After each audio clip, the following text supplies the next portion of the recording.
No overly long intro to this one. We all know the drill by this point. Can you beat Ratchet & Clank Future a crack in time with only the wrench? The rules are, as usual. Rule 1, I cannot use any weapons whatsoever. Rule 2, I can use gadgets. Rule 3, have fun. Also, we play on hard, obviously. Another little thing here is that we are not going to count the ship segments for this challenge. I tried a little bit to see if the enemies damage each other, but they don't. We begin in a shocking twist as Clank. Now, all of Clank's gameplay is puzzles and lightly combat based. We don't use any weapons for these segments, and jumping ahead just a little bit here, he uses his Chrono Scepter to attack enemies. Now, I did attempt to get through these segments without using it, but not only do you have to hit back projectiles, but we also have to fight a boss. So, for the sake of this video, the Chrono Scepter is also the wrench. Use your imagination. With all this in mind, we get through the Great Clock, and Dr. Nefarious, I think, encourages suicide here. Go ahead! Jump! We then immediately jump into Ratchet gameplay, and the wrench has never been better. Like the other games, we can throw the wrench, but now we retain all our movement capacities while throwing it, allowing us to dodge enemies while we wait for the wrench's return. We get to run through this level with our good captain, and get to hear his quips constantly. With his enemies vanquished, Captain Quark steals into the jungle, blaster at the ready, prepared to deliver swift justice to those who cross his path. Quark then declares that he will help rescue this woman's children, gets us to do the dirty work, and then takes credit for all of it. A quick little tidbit, collecting gold bolts in this game grants you a small payout of bolts, which we may need to buy the final armour. For now though, we're going to collect all that we come across. We go through the trials and get the Zoni container, which will give us access to their powers, but first we do need to capture them. Now, this might be in conflict with some of your greater morals, but allow the captain to put you at ease with his kind words. See if you can grab one with your wrench and stuff it into the vessel. We are then introduced to Lord Vorselon and his army. These guys are going to be the enemies we'll be fighting the most. Now, we immediately are hit with a new mechanic. The wrench will actually soft lock onto enemies when thrown. This is useful for these flying guys who would normally be completely out of range of the wrench. We are then introduced to the toughest normal enemy in this game and challenge, these tank things. They are basically a walking minigun in which we get 3-tapped. There are a lot of projectiles that can also 3-tap us. We take pot shots in between reloads and take cover behind this seemingly indestructible wall, which is not indestructible. It looks like the wall is about to break out on us, but just when all seems lost, he goes down. We infiltrate Vorselon's warship, and this is a pure combat level. The first half of this level is more the same of the end of Quantos, other than now 3 small bots confused into one medium-sized enemy. We find Quark attempting to talk a child into sacrificing himself for his slight benefits. What's your name? The child. Hurl yourself into this laser wall as hard as you can. After being broken out, Quark immediately sets off the ship's alarm. We can take cover behind walls while Quark destroys the tank enemies. Quark takes everyone away on an escape vessel, and we are left with one last challenge here, Vorselon. As the first boss, he is quite easy with pretty slow attacks. We focus on wrench throws primarily. When he goes invisible, keep an eye out for him and dodge his sneak attack, which will then leave him open for a counter-attack. He gets taken down, kind of, and we head into the hub area and do some Zoni side activities. Just jumping ahead a little here, we will need a total of 21 of these Zonies to beat the game, so do keep that in mind. Back to Clank, we get introduced to the major gameplay of this style, the amazing time puzzles. These are played as normal, but I'm still going to sing praises about these. Any Insomniac dev or indie out there watching this, make a game of just this please, I will buy 20. We now get Clank's Chrono Scepter, and can now throw time bombs. These will come in clutch later, stay tuned. The second boss fight, the Hypersonic Brainwave Scrambler. This one's a pretty basic fight, but we can throw time bombs at him to slow his attacks down, giving us an opening. Now, before we actually jump into Tauren 4, since we actually have 6 Zoni, we can land on the next planet, Terachnos. Now, while we can't do much on this planet, there is one thing that we can do here that is not on Tauren 4, an armor vendor. Buying this armor now will help us a little bit earlier. Anyway, to the actual level, which is possibly the easiest yet. The main two bits of this level are firstly finding a few battery bots that are revolting. Luckily we plugged them in and they scream in agony. The second is the hoverboot tutorial, in which the cutscene kinda bugged out on me. Jumping back to Terachnos and getting into the level properly. Oh boy, this is a difficulty spike. The approach to the central area is alright, we need to hoverboot across these ships and fight through the city. We next fight in a few small arenas with Azimuth. This is a small difficulty spike. If we learn the patterns of the spawns, we can beat these encounters rather easily, including the two tanks. We can use one of the tanks as cover, hyper-striking to stagger him before the one we use as cover attacks us. We then hit a whole lot of switches and hoverboot into Pollux Industries. With Azimuth's help, we can fight our way through the building. We can just wait around the corner and wait while Azimuth takes out the tanks for us. Once we take out both the ships, we get thrown into a boss fight against the VX-99. First phase is us just pulling out a bunch of bolt cranks off his body. We then need to fight a lot of enemies before jumping onto Azimuth's ship. Then, we take out the boss's shield, allowing Azimuth to shatter the shell. Finally, we can start actually attacking the boss proper. This also activates a checkpoint. All we gotta do is wrench throw while alternatively running clockwise and counterclockwise around the platform. When he uses the lasers, we need to dodge these too. This boss takes us a few tries, but he goes down all the same. We play now as Clank in his sections. Not only do we get more time puzzles, but we are also introduced to whatever you'd call this gameplay. It's pretty cool, but jumping ahead a bit here, I think there's only 5 of these total. Kinda makes me question if there were more of these planned at some point. We're also introduced to deflecting projectiles to defeat certain enemies. We jump back to playing as Ratchet. And before we actually explore Lumos, we can make a pit stop at the next level, the Agorian battleplex, once again for the new armor. This time though, we actually do kind of need it, because Lumos gets pretty difficult. More about that in a bit. The cave segment is more or less the same, racing against the Tetramites, which by the way terrified me as a kid. Like, what is with those noises?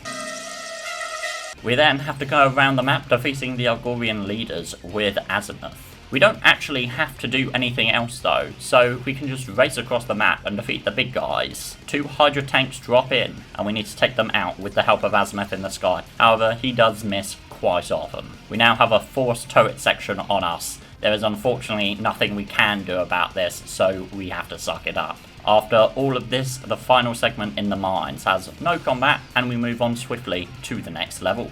We now get to partake in a few arena fights, with most of them being quite easy. There was one in which we have to throw back the bombs thrown at us. We need to throw the bombs back in a certain order to make sure we will have bombs to take all the enemies out. We get to the last battle, and we find an unlikely ally in Captain Quark. The biggest twist here is that he is actually very helpful and is actually the best ally in any game so far. He will actively take down enemies with you and do a couple goofy animations. We get through all the waves and are greeted by the War Croc.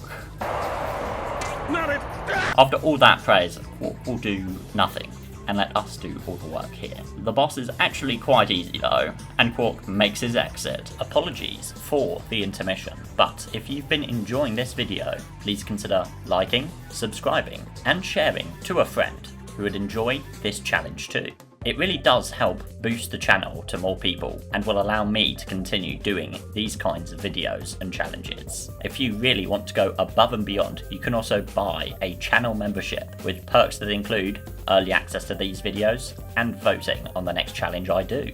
Anyway, back to the video. Zanifar is another level that doesn't have much that physically stops us from skipping most of the combat encounters, being able to skip most of the big encounters with the tanks. When we are needed to fight the tanks, we are luckily very boxed in, which makes the tank a lot easier to beat. We jump into the present to plant seeds that in the present become grind rails. We set the last of the prisoners free and get the oil we need for the past. So we head back to the past to use the oil we get from the present, and oh, my head hurts. After a few small encounters in the main building, we finish up the level and find out Azimuth has been captured. The opening here can be done piece by piece. We need to focus on each enemy individually, using the crates in the hangar as cover. While we can't attack these enemies, we can still move on, platforming to hit all the switches. Now to Vorselon. Now, a fun little fact about the Omni Soaker that I didn't know: if you shoot oil and hit that oil with a hyperstrike, you can set it on fire, causing constant damage. Another little thing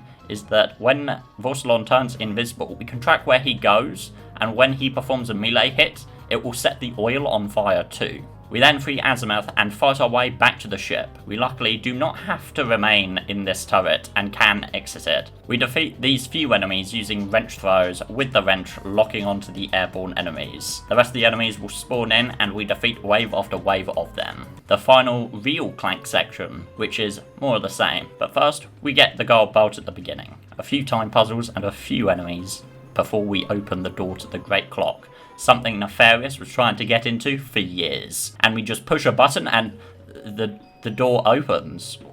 What the fuck? Clank's been kidnapped, and we find his distress signal inside the Citadel on planet Vedia. We find 2 battery bots to get that sweet, sweet oil. I'm glad I got the footage of Ratchet just gaining sentience for a second here and getting the hell out. You can't make that up. We won't really be able to make use of the oil in combat, however, because most of the enemies here fly around, so we're back to the basic wrench throws. We do a little puzzle and head into the Citadel. Ratchet and Azimuth split up to find Clank. 3 death courses later, and hearing a little too much of Nefarious' relationship problems. Stop yelling at me! Our therapist says you have to learn how to communicate! We enter the main tower and find Clank is being held hostage here, but before we can save him, we need to take out Cassiopeia. Now, I was pretty worried about this fight. Cassiopeia remains out of range constantly, and she flies way too high for the wrench to auto-lock on. Now, I did find 2 ways to deal damage. The first is when she comes down to shoot her toxic missiles. We can jump off the platform, wrench throw, and land back on the platform.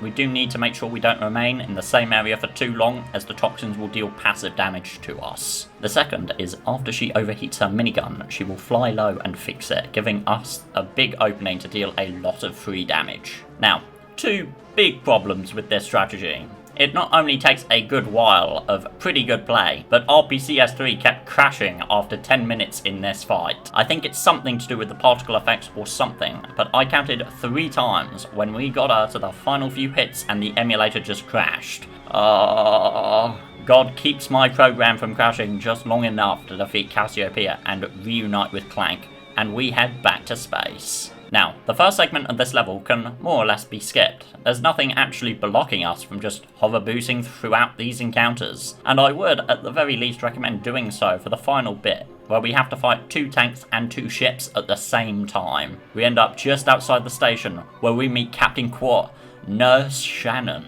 Nurse Shannon puts her skills of deception to use. You are not authorized. Prepare to die, Nurse Shannon. How did they not fall through that? And we are thrown into one of the hardest encounters in the entire game.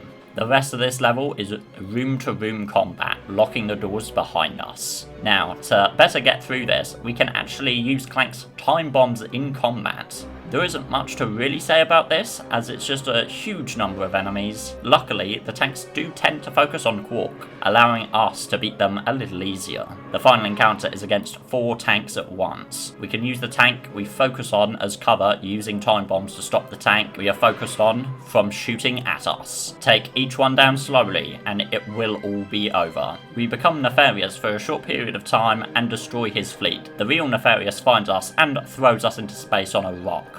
This is the final major battle of the game, but before we jump into it, we can now finally buy the last armor upgrade for 250,000 bolts. This is damn near essential for upcoming bosses, so make sure that you buy it. Just make sure to use time bombs and don't get hit here. Once we defeat all the enemies, we need to take out 2 Hydra tanks again. We can use time bombs again for these tanks to give us more of an opening for the wrench throws. Just make sure to not have a time bomb active while wrench tethering, because it slows that down too. We plant some vines and rail grind through time to get on top of the dam. Now time for by far the hardest boss fight in the game, the Agorian Star Cruiser. This boss flies around a lot and will use a very fast minigun, and that can shred us down in just a few hits, even with the best armor that we just bought. Now, for the first phase, we can take cover behind this tiny part of the floor that comes up, and hit him with wrench throws on the fly past. After a couple of hits, hover boot away to dodge his minigun and repeat for about 8 minutes, give or take. In between phases, a few ground troops will come in, use time bombs as normal, and we can take them down, no problem. The Star Cruiser will come back with a new attack. He can now throw down 3 tracking bombs. However, while he is throwing these down, he will be fully open to a good wrench throw. Only do one, because not only do you have to take out these bombs later, but after laying these bombs, he will immediately use his minigun, leaving you open to being blown up by the bombs. Just repeat for a while without taking risks, and we move on to the last phase after a few more Agorians.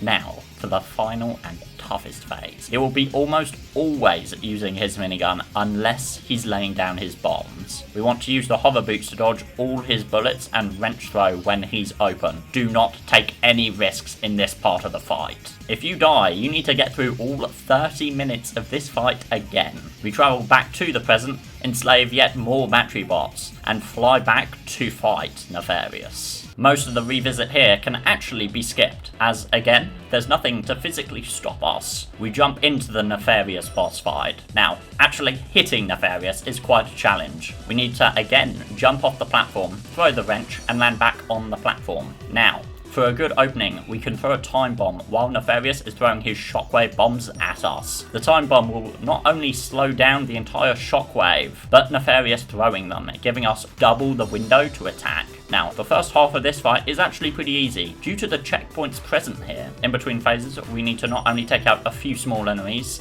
but also a few ships. Time bombs will make short work of all of these guys. We repeat the strategy with Nefarious until the halfway point. We need to fight him on his ship, and he remains constantly out of range. We are just able to get a hit in by cutting him off and throwing the wrench. Unfortunately, I can't really show off most of this fight, as RPCS3 really didn't like rendering the screen effects here. Damn, that kinda hurts my eyes. Nefarious gets destroyed, and we move on to the final level and the final showdown. After the shocking twist of Azimuth killing Ratchet, we play as Clank one final time to turn back the clock. We then race through the clock on the grind rails before one last battle with Azimuth. Azimuth jumps around a lot and has both long and short range attacks. We want to focus on wrench throws after dodging any and all attacks the general throws at us. When he hover boots around the arena, we can throw time bombs to get a few free hits in. At the halfway point, Azimuth will gain a few new attacks, including one that destroys portions of the floor. Keep an eye out for these, as you really don't want your 25 to 35 minute run failing because you fell down a hole in the ground. Keep at it, and you will get through this. With the flow of time restored, Quark gets mauled by, that thing, and the challenge is complete. Annihilate him! Tell my wife and kids I love them. Good work, Doctor. Bon voyage, my old nemesis! Oh, ow, ow, oh, Pete, didn't know! Oh. Thank you for the continued support of all Soldier members, including Multi Brad X. Thank you for your continued support.